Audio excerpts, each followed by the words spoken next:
were the lessons they learned, what's good about Croatia, what's bad about Croatia, what was different about before they came, their perceptions, how is it now, and everything else, and so on. And so I put it out on Facebook, said, looking for any foreign entrepreneurs, and everybody laughed at me, like, you may get 2.5. Yeah. We had the most amazing stories. Amazing stories.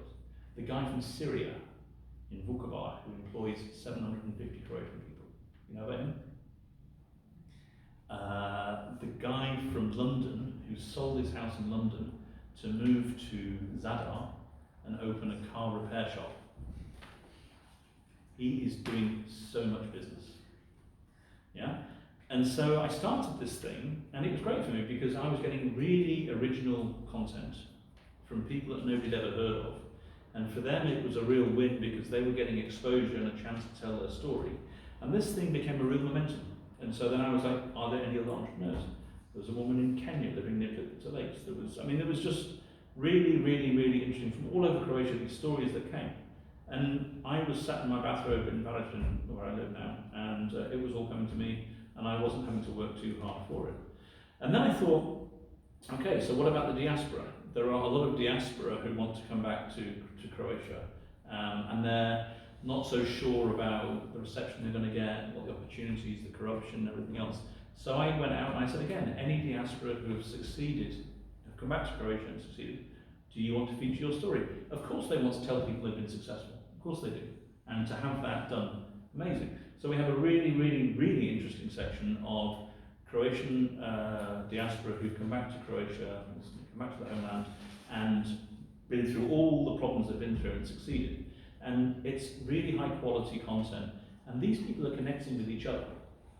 And so they're starting to do things together, business or whatever else. And so it's, the portal now is becoming partially a vehicle of very small change in Croatia in a positive way. So always think when you're looking for a story, or if you have a story or something, that look for somebody who could be bigger than you, that can help share your story and give them a reason, a platform. The other thing, being in English, is we have a lot of Croatian people have never seen their name in English online. They've never seen their business celebrated in English online. And it's a status thing for some of them. It's it's a thing to show this is how successful we are to others. This is another example of people who, this is a really good niche of successful Croatian businesses doing things internationally. So we do that. We did a section on women entrepreneurs in Croatia. Hardly anybody writes about that. Let's celebrate the female entrepreneurs. So we've done a whole bunch of interviews with them. There's a great woman called Elizabeth or somebody she has a business in graveyard maintenance. She started this startup business and in Zagreb, and she actually now employs all these people, and she has all these people every month paying her something, and she goes and they make sure the flowers are there, that the grapes are swept, so that families can take that guilt off them. And she's turned it into a really, really good business, and I think a franchise as well now. And so these are amazing stories that nobody ever hear about in English, and also not so much in Croatian. So it's quite often that we see our stories then appear a couple of days later in the Croatian media. Another great source for stories that I'm trying now is schools. Because what's it like to be in a Croatian school? What's education like in the 21st century? I was in a school called Popovac in Baranja a couple of weeks ago, who've got the most amazing school, the most amazing teachers. One of them who wrote to me and said, we'd like to get some more stories about Baranja out there, can I write for you for free? And I said, for free always. But then he said that they'd started an online magazine for the kids, and I thought, would the kids like to write for TCN? I'll have it in English and everything else. That would be a nice thing for them to say for their portfolio. And we got the sweetest. The first story was what it is like to be the only pupil in my class. From this one poor kid, and he's the only pupil in his class. It's a little satellite school. And he's like, it's great, I'm president, I'm the vice president. But it was a really good story. And then the next week we had what it's like to go to school with my brothers. And there was the same school, or the similar school, they had one class with 3 brothers aged 7, 11, 13. And they were in the same class together because of the immigration. And really interesting, 3 days later, it was one of the news stories on the RTL Direct. So obviously somebody had read it and thought this makes a good story, and they sent a TV crew and off they went, stuff like that. So we have now, because of the way we are, we have a good relationship with the international media, because we are really the only website that writes much deeper than just tourism. And so if anything's happening in Croatia, then all the international media follow us. So we're often linked to The Guardian, The Independent, New York Times, Washington Post, things like that, because we are seen now as the authority. We're also seen as the authority, the bridge to the Croatian media from the international thing. So we actually get a lot of our stuff. We source things from different places now. And because we're not quite local and not quite foreign, and we also work with Google News, which gives us a much higher ranking, nobody can quite figure us out. And so this means that I'm in this kind of cool position that I feel I can contact anybody in Croatia, even by Facebook message, and just introduce myself and say, I would like to interview you, meet you, we should be working together. And the response has been, yeah, we'll meet, let's meet. So I'm now looking at working with the biggest PR agencies in Croatia. People like Babic and people like that, I contact them, let's go have lunch and stuff. And Boris from Varsity Sata gave me a tour of his place and so on. So these are relationships that now I feel confident enough to go and ask for. One of the nicest things we do is, because we have a Google News accreditation, which means that our articles are indexed very, very quickly and go to the top of Google and so on, we can take a very good story in Croatian that always stays in Croatian, because very little goes into English internationally, and we can make that into English and help it on its way to go international. So I'll give you two examples. One was this month when they discovered in Vinkovci a Roman chariot and horse, all the fossils, everything intact as it was. Incredible discovery, beautifully excavated. And it went around the Croatian media. And so then I did a story in English for Google News, and I've got a screenshot somewhere that's, Croatian News published it 2 days ago, and then this big archaeology website published it here. Fox News, Daily Mail, The Sun, MSN. So, that's one example when we have a really good story, nothing to do with me, but all we did was help that story along into English, and it becomes a really global story. And it's, again, sitting in my bathroom, just forwarding a couple of emails and everything else. There's no big rocket science to that. The other story, which was really interesting, was about during the migrant crisis about 3 years ago. There was a story in The Sun, the British biggest tabloid in the UK, where this journalist had gone from Istanbul to Paris without showing his passport. I don't even remember the story. And he basically said that the Balkans was just so easy for terrorists to come through, and so he went from, there was the bombing in the theatre in Paris, and they came from Istanbul, so he went to show how easy it was. And this story came out in The Sun. It was a 2 or 3 page special. It was amazing, and there were questions in Parliament about Croatia and Serbia and all this, and this is an EU country. And the minister at the time, Ostoje Čanko, I think it was now, he actually published on his Facebook page a copy of this journalist's passport as he came into Croatia from Serbia. He'd said in the newspaper that he'd hidden in the toilet and that nobody had asked. So he came in by train, and then he actually flew from Zagreb to Paris. So all this stuff about going through Slovenia and Munich was total and utter bullshit. And so he published that on his Facebook page. Index then did a story, and then it died because it was stuck in the Croatian language. We did a story of the Index story, and then all hell broke loose. I then did a bit of research into the guy who was a total fraud, the journalist guy, and I wrote an editorial. I was in Munich at the time. I remember I wrote it in bed, and all about toilet journalism and stuff. And 6 hours later, I was getting all these hits from Huffington Post, and Huffington Post had quoted my editorial that I'd written in bed in Munich like 5 hours before, and crediting our website with the website that had broken the story. We hadn't. We put it into English for the first time. A big difference between breaking a story and putting it into English. And the end was, and then I put a quote in the comments of The Sun. I left a link saying, this is what they're saying in the Croatian media. And the number of hits actually took my website down, because we weren't prepared for that amount of traffic.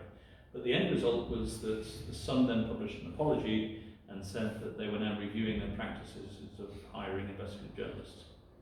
So this is an example of, not something special I did, but it was seeing the opportunity there is here in Croatia, using my niche as being English language news for Croatia, and then targeting my niche to the wider audience and making kind of a small difference. And I'm doing for time, am I talking too much? 5 minutes. 5 minutes. So, what's a day in the life of a TCN journalist like? Maybe I'll let my wife answer this one. Honestly, I spend probably 50% of my week in a bathroom, sitting on the couch or the office, or sometimes in bed in the house, because so much of what I do is online now. And so we have a lot of stuff from that comes. People now send us press releases. So if we want to do that, we can do press releases. But I try not to do that. Or if I do, we don't do it for free anymore. So there's a price. So that's a money making aspect to it. But we obviously scan the Croatian media for stories. We come up with ideas about, for example, this entrepreneur, foreign entrepreneur, those sort of things. We get invited to lots and lots of things because people want us to write about them now. So there's a lot of exhibitions. We get weekends in hotels and everything else because people want to do that. So there's an aspect of that. And then a lot of it is just, for me, observation. So, for example, I went to Osijek for Head on East, for this Dani Hrvatskog Turizma. And rather than just going to all the official things, I decided what I want to do is to go and see what I could from Baranja, from Osijek and so on. And so on Facebook I said, I'm coming to Osijek for the weekend, I'm looking for cool stories, what you got? And people, would you come and see this, would you come and see this, would you come and see this? And so, the more, I come back to the thing at the beginning, authenticity, integrity, rather than clickbait, go for quality. It's a longer term strategy. You're going to build up a reputation, and then people will want to be associated with that reputation, and that's where you get the really cool stories without having to work too hard. You have to work hard to get the niche, but once you've got the niche and the reputation, you'll find that things come to you. I just want to finish with something called, this is an idea we've had, this intern program. So, basically at the moment we have lots and lots of different writers. At the moment there's 3 of us. Lauren, who's half Croatian, half English, and she lives in Zagreb, and she's in her dressing gown most of the day too. Danny, who's a Californian diaspora, she lives in Split most of the day in her dressing gown too. And so there's basically 3 main writers, and then we also work with. Really sounds fun. Yeah, we're the dressing gown portal. Yeah. And we also work with Hina, so we pay Hina every month a certain amount, and then we are allowed to use a certain number of their stories in English, and so that gives us a lot of the politics and business that we wouldn't normally get. So it's a mixture of those things. But we're always looking to bring in new talent and so on, and so what we'd like to do is to start some kind of relationship with the university and the journalist students, where we can go through some kind of intern program where we can give you exposure on a very well-respected, I hope, website, that we can give you a little bit of training and know-how from what we've learned over the years. I'm not saying we're the most professional, expert people, because we're self-taught, but I think within the Croatian context, I think we've learned quite a lot, and we're happy to share that. And we're actually looking for this not just to be an intern program, but we're actually looking to hire 1, maybe 2 journalists, full-time jobs upon graduation. And we're looking really for all different aspects of Croatian society. It could be tourism, it could be environment, business. We're literally, we call ourselves Total Croatian News, and we are trying to cover the whole country. and all aspects of it. And so we're very, very open for different topics to have on our portal and to really explore Croatia a little bit deeper than you get stories about the beach and so on like that. So if anybody's interested, I have some business cards, or my wife has some business cards because she's organised, and you can contact me for more details, or we can talk about it afterwards if there's time or whatever. I'll shut up now. Thank you for listening. And you stay away. You don't have the time for the questions. Oh, sorry. We can have questions coming. Oh. Yeah.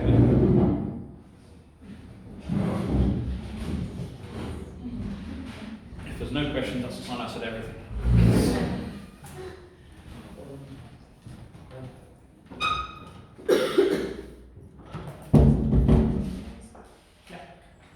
So I know, for example, a couple of Croatian journalists who are well known in Croatia in their writing skills, and they say that they would like to write more complicated and more better stories. So my question is, how many, for example, journalists here in Croatia reach out to you and ask, can I write for you? Because I mean, I was shocked when because I have no background in journalism, so I have no idea how journalism works, and I was shocked when I realised that in Croatia the actual quality of journalism is really, really on a very low level, I would say, and that more money is made by news portals in Croatia for not publishing stories than for publishing stories. So, there have been people that have said to me, "We'll give you money, and we don't want you to write about this," for example. And if you look at the bigger portals, that happens a lot, and it happens on the government level. A lot of stories that should be all over the place will get published by Index, Telegram, and very few others. So that's the reality of that. And being independent media in Croatia is not as dangerous as Montenegro, for example, where you can get killed. But if you write the truth in Croatia, things will become a little bit harder for you.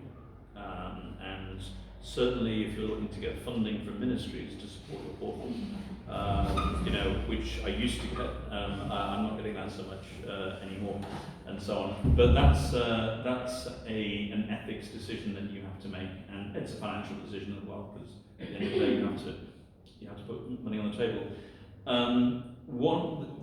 So we just advertised for a post actually last month, and we had about 45 applications, some of which were really, really, really good.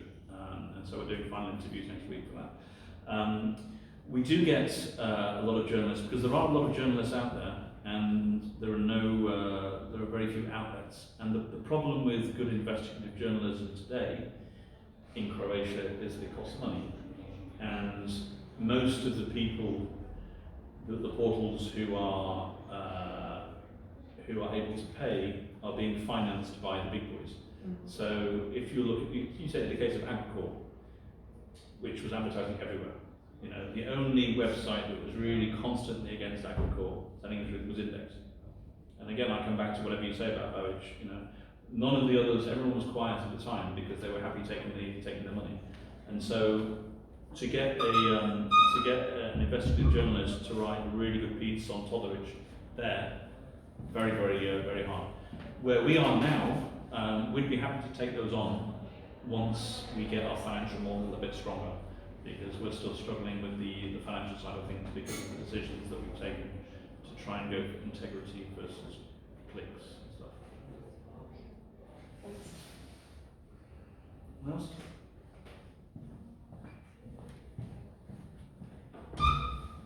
Okay. Thanks very much. Oh, yeah, sorry, guys. Yeah.